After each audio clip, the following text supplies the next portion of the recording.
Hello সুপ্রিয় দর্শক বন্ধুরা, এক্স মুসলিম চ্যানেলে আপনাদেরকে স্বাগত জানাচ্ছি। আমরা নতুন একটি ভিডিও নিয়ে হাজির হলাম। তো আশা করি আপনাদের ভালো লাগবে এবং আজকের এই ভিডিওটা একটা চমকপ্রদ একটা ভিডিও, যেটা কিনা আমাদের এই চ্যানেলের সফলতার মধ্যে একটি আজকের এই ঘটনা। সেটা হচ্ছে যে আমাদের এই চ্যানেলের কিছু ভিডিও দেখে একজন কলকাতা থেকে ভয়েস মেসেজ পাঠিয়েছে, যে কিনা ভিডিও করে করে পাঠিয়েছে, প্লাস ভয়েসও দিয়েছিল। তো ভিডিওটা আমি দিচ্ছি না, আমি ভয়েসটা আপনাদেরকে দিচ্ছি ভিডিওটা কাট করে। কারণ হচ্ছে যে নিরাপত্তার ব্যাপার আছে। তার ভয়েসটাও চেঞ্জ করে দেওয়া হয়েছে এবং আমিও আমার ভয়েসটাও চেঞ্জ করে দিচ্ছি, কারণ আমাদের প্রত্যেকের জায়গা থেকে নিরাপত্তা খুব ইম্পর্ট্যান্ট।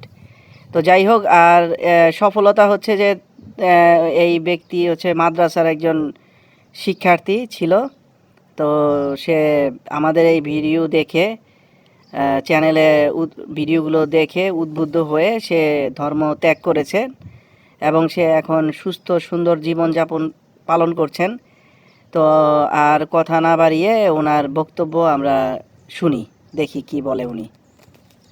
আসসালামু আলাইকুম রাহমাতুল্লাহ। দাদা ভালো আছেন তো? আসলে ব্যাপার হচ্ছে যে ও দাদা বলা যাবে না আবার। আসলে আমাদের এই কলকাতাতে সবাই সবাইকে দাদা বলে, তো হিন্দু মুসলমান সবাই সবাইকে বলছে। তো যাই হোক, আর এটা যেহেতু আপনার এই চ্যানেলটা যেহেতু বাংলাদেশের, তো আপনাকে ভাই বলেই বলি।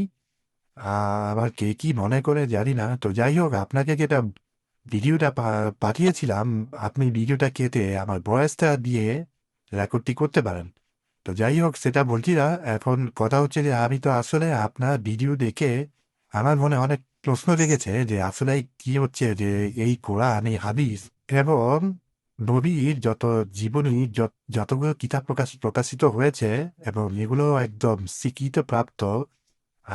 যদিও আমাদের এই মাদ্রাসাতে পাঠ্যপুস্তক ছিল এই বইগুলো, কিন্তু তখন তো ভাই আমি তো কখনো ওইভাবে চিন্তা করে পড়িনি। আমাদেরকে গদবাঁধা মুখস্থ পড়িয়েছে। আর আপনারা তো জানেন এই যে হুজুরদের যেই অত্যাচার এবং যেভাবে মারে এই মাদ্রাসাতে, একটা মানে জেলখানার মতো করে যেভাবে শাস্তি দেয়, এভাবে আসলে মানবতার বিন্দুমাত্র নেই এই মাদ্রাসাতে। আর এখন তো আপনারা তো আসলে সবাই সবাই জানে যে মাদ্রাসাতে যেভাবে বলাৎকার হচ্ছে।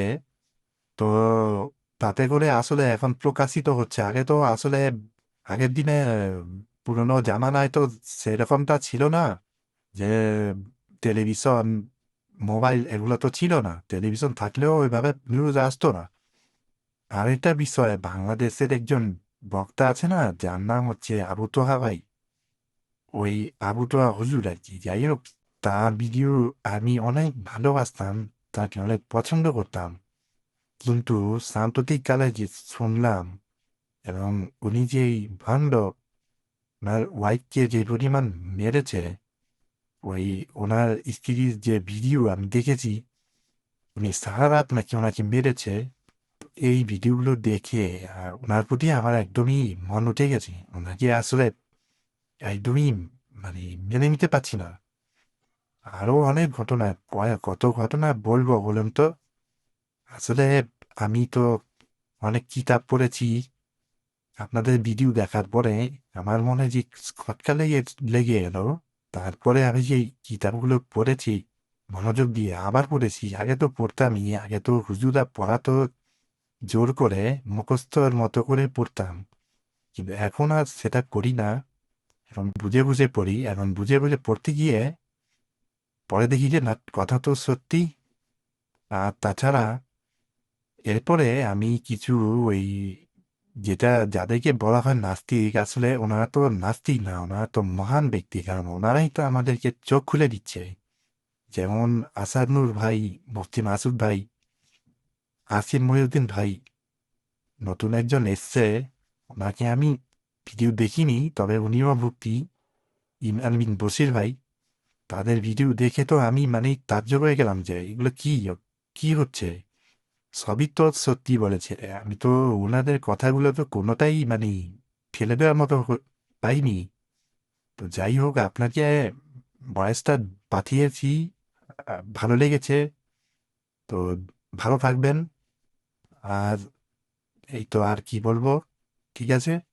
তাহলে ভাইয়ারা, আপনাদের এই ভিডিওটি আশা করি ভালো লেগেছে, এবং মাদ্রাসার যে ভাই ভিডিওটি পাঠিয়েছিল তার বক্তব্য শুনেও আপনাদের ভালো লেগেছে।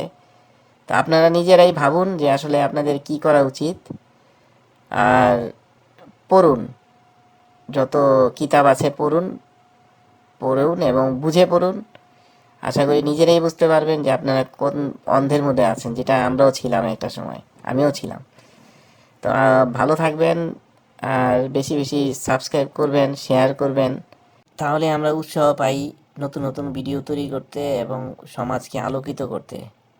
ধন্যবাদ সবাইকে পুরোপুরি ভিডিওটি দেখার জন্য। বাই।